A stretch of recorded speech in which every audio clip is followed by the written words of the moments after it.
Pada kesempatan ini, izinkan saya mengajak kita semua untuk merenungi satu tema yang sangat lembut, sangat dalam, dan sangat menenangkan hati, yaitu tentang Allah, sebelum seluruh makhluk ada.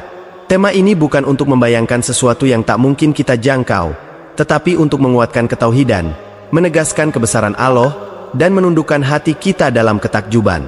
Rasulullah Shallallahu Alaihi Wasallam bersabda, Allah ada, dan tidak ada sesuatu pun selainnya.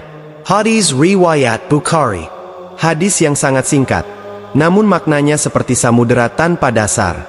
Sebelum ada makhluk, sebelum ada langit yang luas, sebelum ada bumi yang kokoh, sebelum ada waktu yang berjalan, sebelum ada arah, sebelum ada ruang, tidak ada apapun, karena semua itu ciptaan.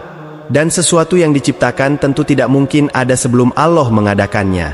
Dalam keadaan itu, tidak ada sepi, tidak ada sunyi, tidak ada gelap, tidak ada hampa, tidak ada kosong. Karena kata sunyi, hampa, kosong, gelap, semuanya adalah sifat-sifat makhluk. Yang ada hanyalah Allah, dengan kesempurnaannya yang tidak berubah, tidak bertambah, tidak berkurang. Para ulama berkata, Allah ada tanpa tempat, tanpa arah, tanpa waktu. Dan Allah tetap seperti itu sebelum dan setelah menciptakan makhluk. Inilah kemurnian tauhid yang diajarkan Nabi Muhammad SAW. Allah berfirman, Dialah yang awal dan yang akhir. Quran Surat Al-Hadid ayat 3. Arti yang awal bukan berarti ada permulaan. Arti yang awal adalah Allah ada tanpa permulaan. Sementara segala sesuatu yang kita kenal dalam hidup, waktu, materi, energi, cahaya, suara, malaikat, jin, manusia, semuanya baru, semuanya diciptakan. Sebelum semua makhluk itu diciptakan, Allah sudah maha mengetahui bahwa Dia akan menciptakannya, dengan bentuknya, takdirnya, perjalanannya, hingga akhirnya. Tidak ada satupun yang samar baginya. Tidak ada satupun yang baru baginya. Allah tidak mulai mengetahui setelah mencipta. Allah mengetahui sebelum ada apapun. Kesempurnaan Allah tidak bertambah ketika makhluk diciptakan, dan tidak berkurang ketika makhluk belum ada. Allah tidak membutuhkan langit untuk meninggikannya, tidak membutuhkan bumi untuk menegakkannya, tidak membutuhkan arsy untuk menempatkannya. Allah maha suci dari segala kebutuhan. Dalam banyak hadis sahih, Rasulullah SAW menceritakan secara singkat urutan awal penciptaan.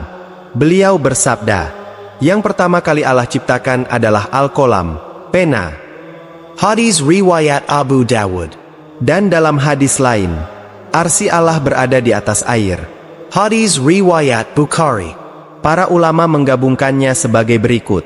1. Allah menciptakan arsy, makhluk terbesar dan paling agung.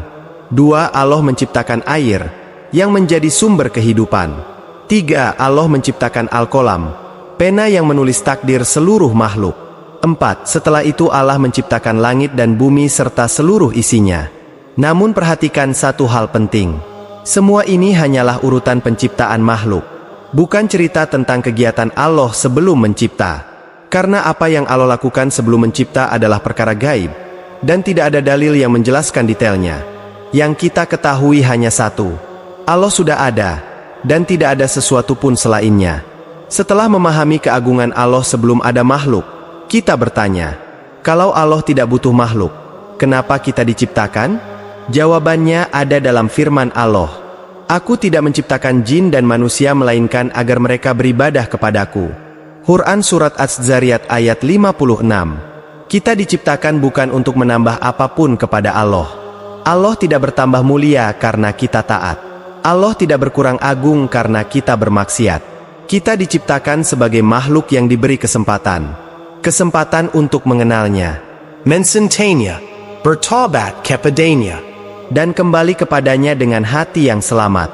Jika Allah sudah ada saat tidak ada apapun, jika Allah tidak bergantung kepada siapapun, jika Allah mengatur alam tanpa bantuan siapapun, maka mengapa kita masih takut menjalani hidup? Mengapa kita cemas berlebihan? Mengapa kita khawatir pada rezeki, jodoh, masa depan, dan takdir? Bukankah Rabb yang telah menciptakan seluruh alam ini juga yang menciptakan kita? Bukankah Rabb yang mengatur miliaran galaksi, juga yang mengatur hidup kita yang kecil ini? Jika Allah cukup untuk langit dan bumi, maka Allah pasti cukup untuk kita. Semoga renungan tentang keagungan Allah sebelum penciptaan ini membuat hati kita tunduk, membuat jiwa kita lembut, membuat iman kita tenang, dan membuat kita semakin yakin bahwa tidak ada tempat bergantung selain Allah Subhanahu wa Ta'ala. Mari kita tutup dengan doa. Ayauma jarraf, jernihkan hati kami, tenangkan jiwa kami, kuatkan iman kami, dan jadikan kami hamba-hambamu yang selalu dekat denganmu. Amin ya Rabbal Alamin.